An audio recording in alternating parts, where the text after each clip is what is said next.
explain the effect of the unitisation on what's known as the JPDA, the Joint Petroleum Development Area, which was the area agreed to under the 2002 treaty on May the 20th, the day that Timor-Leste received their independence back from the UN, and it was also the day that John Howard and Downer forced Shinana and Alcatiri, or Horta and Alcatiri, who was President and Prime Minister, to sign the Treaty of 2002 for the Joint Petroleum Development Area.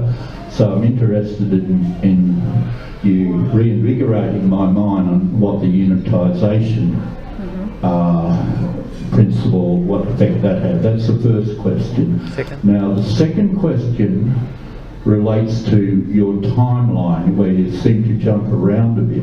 From 2002 up until 2006, there was a public campaign conducted around Australia, and I remember being involved in it from the Australia East Timor Association, and with Peter Jennings down at AFIDA and Sister Susan from the Mary MacKillop Institute for East Timor and other people. And in that campaign we had a public campaign where we embarrassed the government in the media, particularly around 2003 to 2005. Now, in that juncture, one of the things that was done was we lobbied the ALP National Conference that was held in Darling Harbour, and Helen Hill came up from, and I'm getting to the point, you said 3 minutes, but I've got to put it in context. Helen Hill and yourself and other progressives within the Labor Party pushed through a policy of the Foreign Affairs Committee of the Labor Party at that conference, while we were lobbying downstairs outside the front and handing out flyers. And it involved a solution that the other activist, H.T. Lee, had come up with Andrew Norton for the Timor to get more than 90% of 18%, which was under the JPDA, was all they're entitled to of the royalties of Greater Sunrise, or the upstream profits of Greater Sunrise, to change it from 90% of 18% inside the boundary to a 50-50 split overall. And that was the policy that H.T. Lee dreamed up with Andrew McNaughton, myself and a few other people to push through the Labor Party to get them to come up with that 50-50 thing. Now that ended up being adopted by the Labor Party and then the government in 2005 and pushed through CMATs. Now, you said 2007 for CMATs. That might be when it was finally signed. Signed them. But I'm saying it was Darwin, January 2006 when it was initially agreed to, and prior to that, in about August or September, Horta came out to Australia and had a joint press conference with Alexander Downer in Canberra and said, we've reached an agreement, came to Sydney University that night and spoke in favour of CMATs and the 50-50 split, and had signed on the dotted line for no boundary talk for 50 years. Jefferson, the time's up. Come on. I'm just and get putting to it. question 3. All right. The historical fact was that that Sydney University meeting organised by the students, there were 1,000 people there, and I got up and criticised Horta for signing that agreement on behalf of the Timor government, and Horta ridiculed me and said Jeffrey Lee always makes silly statements. He's complaining we had done a deal with the Australian government. Now, after that, everyone in the Australia East Timor Association were prepared to wash their hands of the East Timorese because we said this is a sellout, 50 years, no boundary. So, which leads to my final question. Under the timeline, what are we fighting for? We both know it's the royalties that exist above the median line, which is 100% of Greater Sunrise. But the issue we are fighting for is sovereignty for Timor to have self-determination in their borders. Can we separate the two issues and point out the obvious that once Timor gets justice on its border, then the royalties under the medium line will naturally flow to them, or should we keep the two issues separate? Thank you. Thank you. Susan, you want to go first? About the petition, Thanks, it'll be Jim. going on the parliamentary website in June, and it'll be there for a month. I've chosen June because it gives the parliamentary committee people time to get it organised, ready for presentation in August. That's the only reason. Thank you. I remember Jefferson.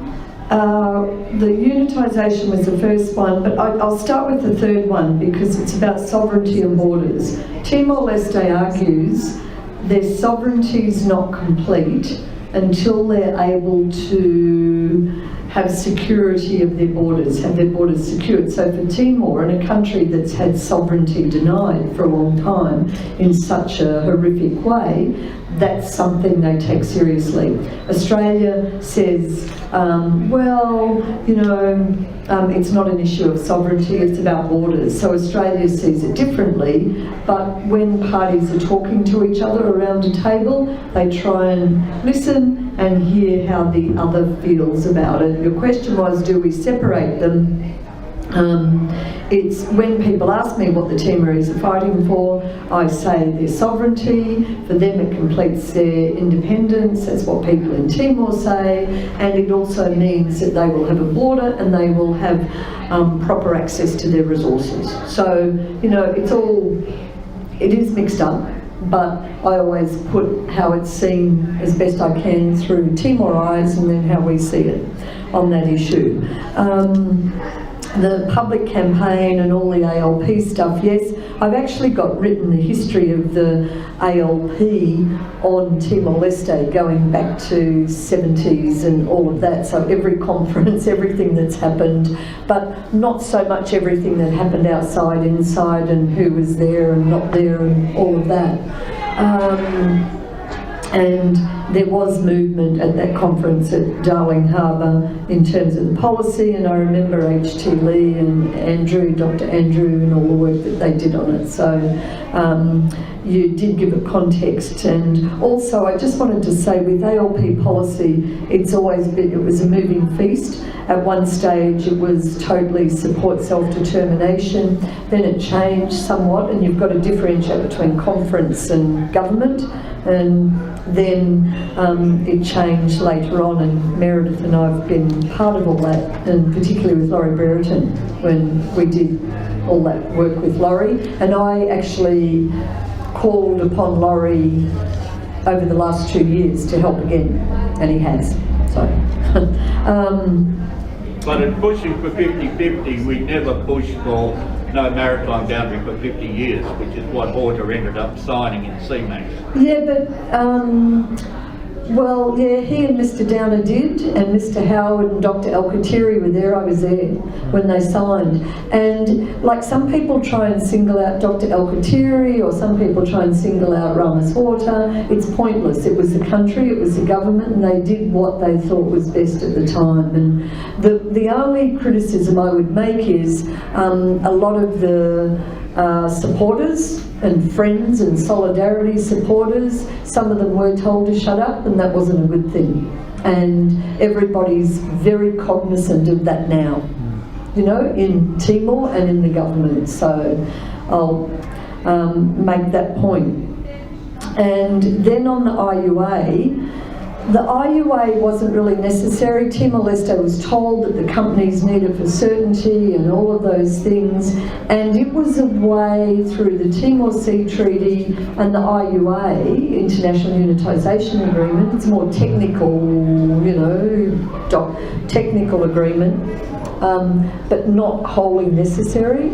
And it was like an artifice, or it was constructed so that Australia early got Timor-Leste initially through the agreements. They were saying 80% of Greater Sunrise is ours, and 20% is in the Joint Petroleum Development Area, which the Timor Sea Treaty covered. Okay, it was CMATS that brought it to 50-50.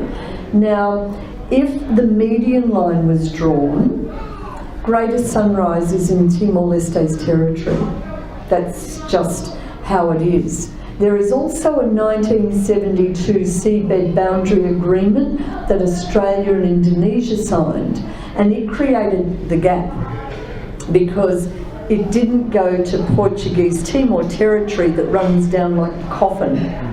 It came across, and in that 1972 seabed boundary agreement, Article 4 says these are the limits of these are the limits of where our entitlements and our claims go to. So everything south of that median line, Australia was saying is in our area. North of it, Indonesia was saying ours. Greater Sunrise sits in what Australia claimed to be theirs, which is really Timor-Leste's. The point I'm making is people often go on about, oh, you know, that could end up in Indonesia. Indonesia and Australia renounced claims to areas in the seabed boundary agreement, which is very different to the arrangements in the Timor Sea I'm talking about.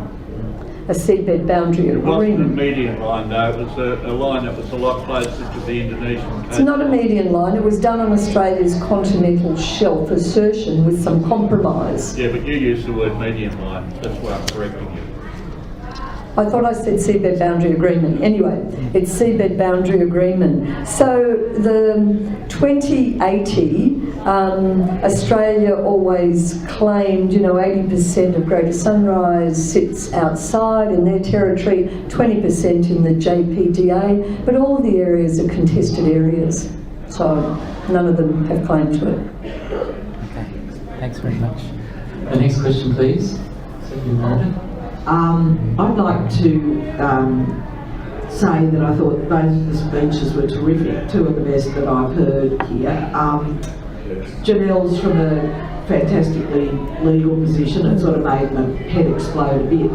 And of course Sister Susan from that wonderful activist position, which we're all here sitting thinking, what can we do?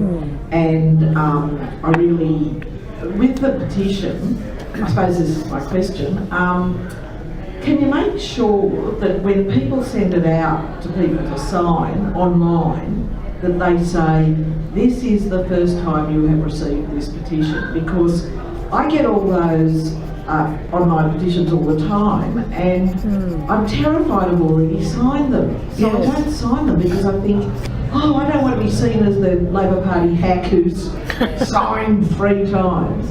So I just don't sign them rather than get it wrong and do it twice. So you must say, this is the first time you have received this, and then you'll get my signature. The third thing I wanted to say was, I just am amazed that there isn't more outrage about this. When it came out that Australia was bugging, I think it's okay to bug your enemy, but to bug your friend, near neighbour, you know, wartime colleague, you know, friendly country was just extraordinary. But then more extraordinary was the fact that the lawyer of the guy who tipped the bucket, his offices were raided by ASIO. Bernard Collaery, you know, a conservative lawyer in Canberra, gets his offices raided because he was the lawyer for the unnamed security official who actually, in the end, was the whistleblower. I just think it's one of the most extraordinary stories, and I'm just very surprised that we don't get more outrage about it. I could also tell you, if anyone wants to, a very funny story about Woodside Burma and our fight to get good Labor Party policy at the, which conference was it? 90? No, it was when Rudd was foreign minister. That was in the... Oh no, it was quite a... It must have been 2010. Yeah. Oh, when he was foreign minister. It was the one. It was the one where Kevin 07 was when he we was had Abel Gutierrez was out in the back room with Janelle and me, telling us what exact wording they wanted, and He was the opposition leader then. He was leader of the Yeah, opposition. and it was, 2007. that was the Darling Harbour one, Yes. 2005. Yes. And what was happening was, I was the negotiator for the left on the That's foreign right. policy section. So I was negotiating with Kevin Rudd about what our positions were going to be. And Janelle and I had sort of huddled with Abel, and Janelle and Abel would tell me the exact wording to go back with. I know nothing about oil, I know nothing about any of this, I'm not a lawyer. And I'd go back in and say to Kevin Rudd and Philip Green, was his guy, I'd go back in and say, I think the wording needs to be this. And he'd go, oh no, leave that bit out. And I'd rush back, and Abel and Janelle would go, no, you've got to leave that bit in, and I'd rush back. Anyway, and it must have seemed like I knew exactly what I was talking about. And we did. We got very good policy through at that conference. It was really good. But about 3 weeks later, I'm sitting in my office, and in pops Gary Gray, who at that stage was working for Woodside Burma, and he says, Dr. Bergman, you know so much about oil. We think you should do this world tour. And you know what he said? It was the whole thing. And I was going, yes, that sounds terrific, yes, and I do know a lot about oil. It was extraordinary. It was the most obvious campaign of trying to duchess someone they thought was really important in this process, but I really wasn't at all. Give it to Charles. Just to comment on what you were saying there, Meredith, before about why people aren't out on the streets and that. And I mean, 99 was a huge difference, there was. But, you know, it was the media. It's like, with the exception of really a handful of remarkable media people, the media have never done about it. I've just been looking at the photographs that were on the front of the Sydney Morning Herald in 1979 of those starving children up in Laga, and there was a huge outcry then, and then it dies down. Over the Timor Sea, the Murdoch press, now I'm a bit vague on the details, but it was after one of those court cases where it was found against Australia, like 15 to 1. 15 to 1. I remember Frank Brennan blowing his Jesuitical stack over the headline in the article in the Australian suggested that Australia had a win. You had to read the small print to find that it was found against them. Quoting George Brandes. So I mean, therefore, it's the media. They're not there. They're just not there for some reason, with the exception of those fabulous people who've really tried to do it. But you know, it's not. Talkback radio's not there. Not that we really want to. You know what I mean? It's not there. It's fight the whole time. Thank you. Janelle, do you want to comment on that? I do on that. It's what DFAT called a bifurcation of policy, and they've kept it well hidden the whole time. In Australia, we all knew about Timor-Leste, Indonesian invasion, annexation, occupation, and DFAT, and if you look in the records, they bifurcated the policy where they kept the issue of self-determination alive and very separate from resources, and dealt with it quite separately. And it never really got known to the Australian public. We all knew about Timor-Leste's struggle, and the big important struggle was independence, and we're all in that, and the media, and the other one just burbled away. It was in the media, but it burbled away quietly. But it was a deliberate bifurcation of policy approach that came out of DFAT, and it's just been really well hidden for a long time. Goes right back to Whitlam's era. Okay, next question, please. Before. Over here, please, Charles.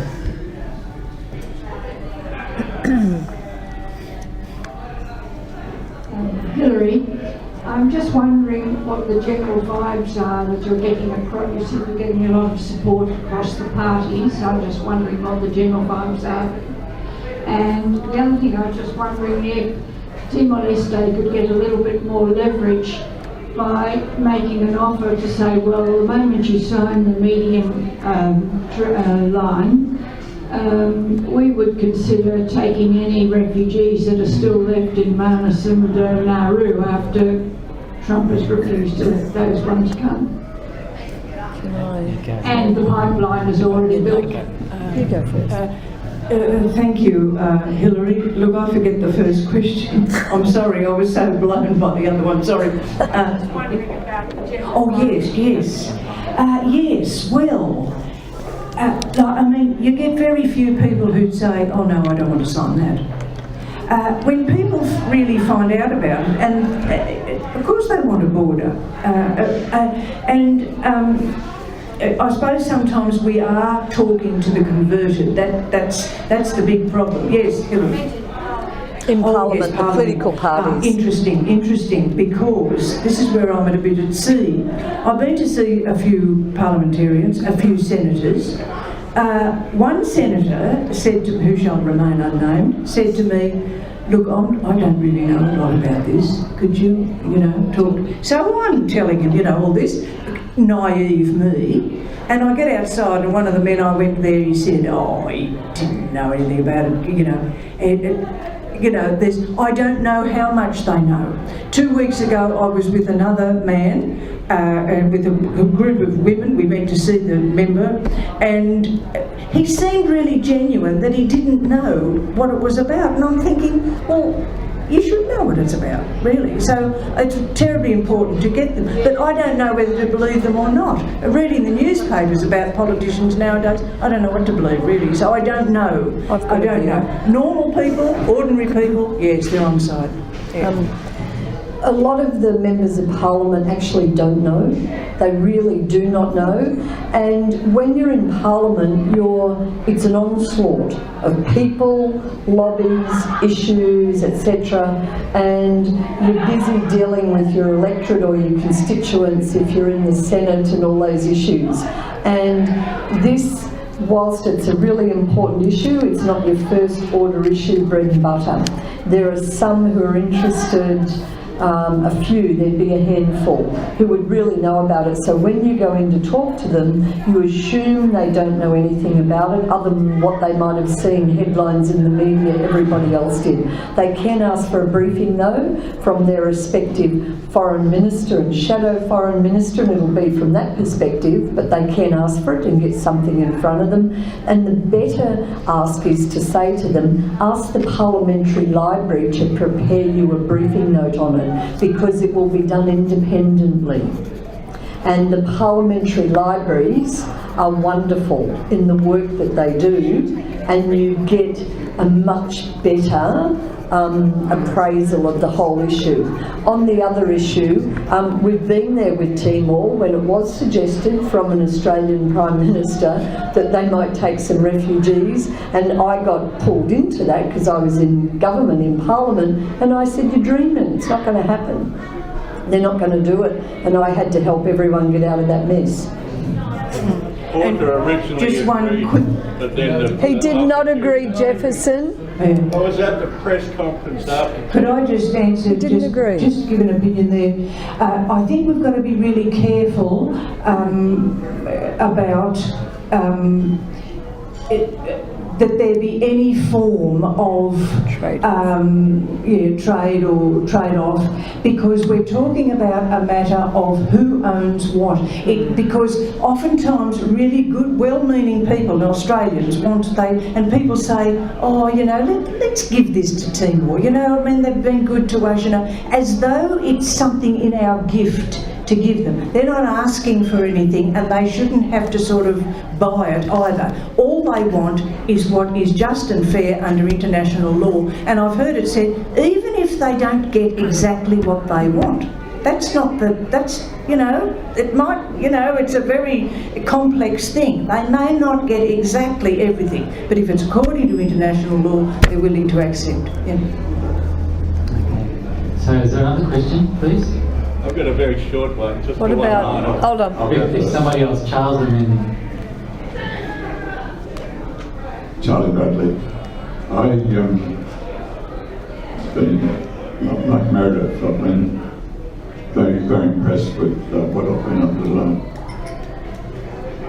There are two areas that intrigued me. I'll go to the lack of transparency about what's happening in Canberra, and though it's come through with Meredith's remark and story, what role does international capitalism, and in this case, what role does Gary Gray and Woodside have in this? And all I'm after is sort of a comment from you about things that seem to have come through to you where they're leaning on the governments and so on.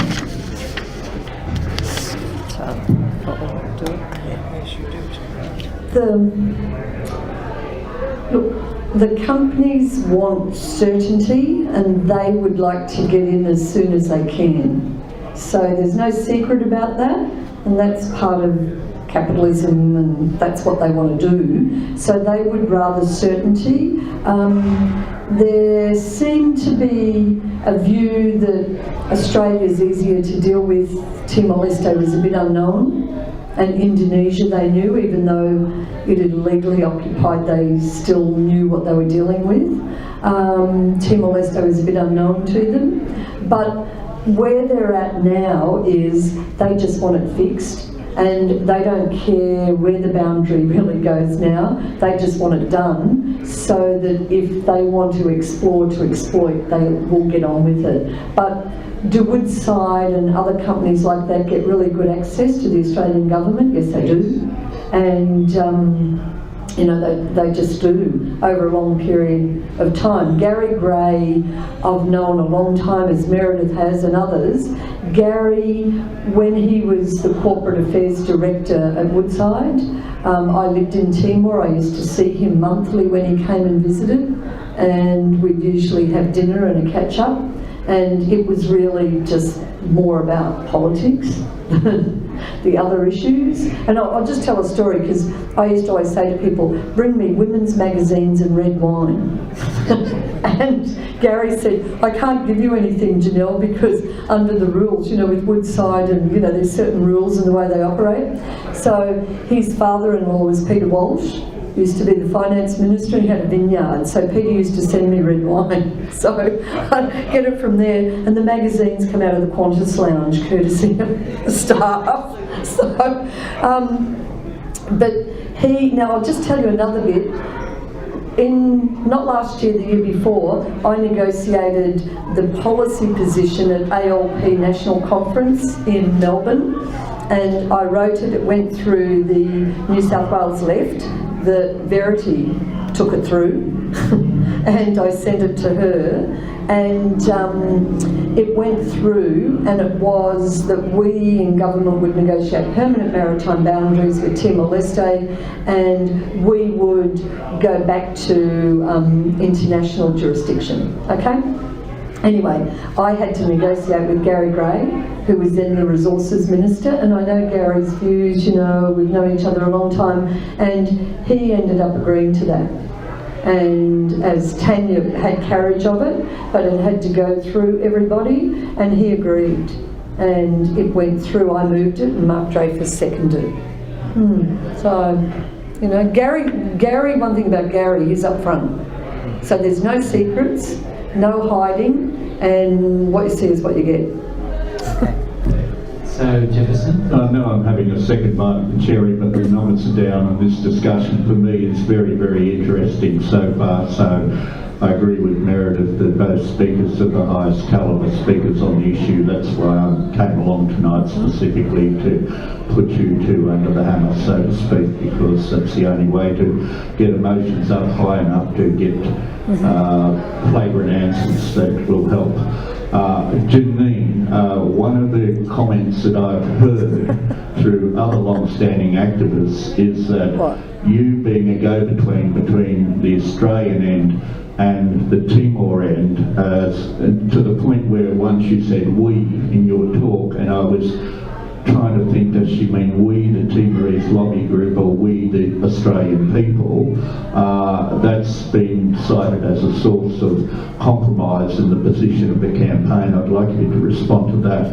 On another matter for that is the question of what's the chances of Timor, if they don't get this satisfactory answer, doing what China did with the Spratlys and doing a UDI a la Rhodesia and signing an agreement with China or Malaysia or Kuwait to exploit Greater Sunrise without Australian involvement or Australian agreement, on the grounds that they would claim it all for themselves, even though they've signed the JPDA. That's a theoretical, but it is something that the Timorese could wave in the air as a possible threat to bring Australia to the negotiating table, I suspect, because there has been talk about other countries being involved in further exploitation of the Timor Sea, apart from Australia and its US, British and local compatriots, a la Woodside and that, Santos, etc. And my question to both of you is, if we're talking about borders, why not contact the Federal Secretary of the Union, which covers the Border Force Police Force, Nadine Flood, the daughter of the former ambassador to Indonesia during the Dili massacre, Philip Wolf 1L Flood, who complained when I put 2 L's in his name in the book I wrote with Jeffrey Gunn on the subject, covered up the Dili massacre, and Nadine is sufficiently embarrassed by her father's actions that she distances her policy from that with her father. Why not ask her to secularise all her members of her union and ask them to sign this little petition as members of Border Force? Even though as public servants they're probably bound not to have a political position, but if they all collectively decided 95 or 99% to sign this thing saying that they want the border sealed because they're Border Force police and they believe Australia needs a border, then we could mobilise that section of the public service that's involved in enforcing our borders through Nadine Flood, their Federal Secretary. They are my statements and questions. Citizens.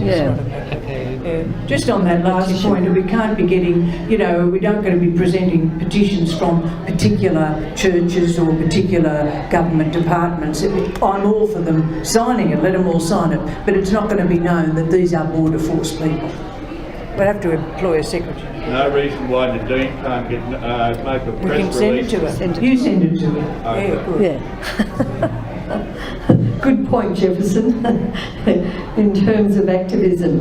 In your first comment about the compromise, I mean, there's not much I can say to that, and I'm not protesting too much. When I say we, if I'm talking about Australia, I say we, the Australians, did this, and because I'm an Aussie, so I'm talking about the collective, we Australia. But yeah, I'm usually talking about what the government did or successive governments. And on the other, all I say is I've got the trust.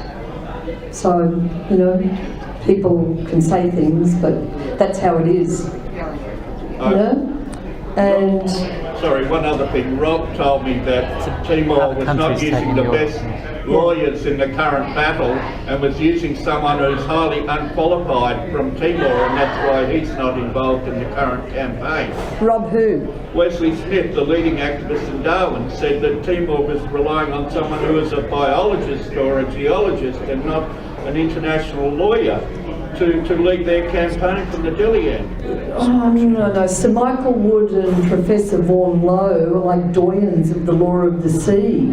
And Sir Ali Lotapak, who died recently, I mean, his father set up the International Court of Justice and they run the centres, so they took on the Timor case. I think they're qualified. I mean, I've worked with them. I know they are. Okay. I argue with them though. And I don't think we should verbal Rob Wesley's. No. We're nearly at the end of it, there's no more questions, but I have one because in January I noted that Woodside put out a statement saying that they were sorry for their own role in the confusion and they're happy to have this resolved. So I would think that that's a good sign that Woodside had a big role in a happy moment. but the government said, both governments said they would hope to settle this by September 2017. It's only a few months away. So again, I feel this is so weird. You know? How could they say that after all the previous behaviour? Is there any sign, the question is there any sign of, heightened activity to resolve the matter by September? No. Because Timor-Leste is in a negotiation with Australia, both parties agree that they'll be respectful, they'll operate in good faith, and they're doing that quietly. So they're meeting, When's they are the next meeting. Can we lobby it? Or But from the community perspective, the community, and particularly Aussies, can do what they like, what they like, because it's up to us whatever we want to do as Aussies. But when governments sit down and go into good faith negotiations with the conciliator, that's the process that they follow. And of course, the conciliators try and bring them together and organise a lot of meetings and things like that take place. And people ask me, am I optimistic? I said, cautiously optimistic. Okay. Well, thank you very much, Janelle. Nadine's in your faction of the Labor Party. We know Nadine. Bloody Okay. ask her. That's a good question. We can do that, yeah. Okay, if there are no other questions, let's thank again the two speakers for their fulsome answers to all the questions, and thanks to the questioners for putting the cases they have. It's been a very stimulating exchange, I think. So let's thank you. Thank you. Thank you. Thank you.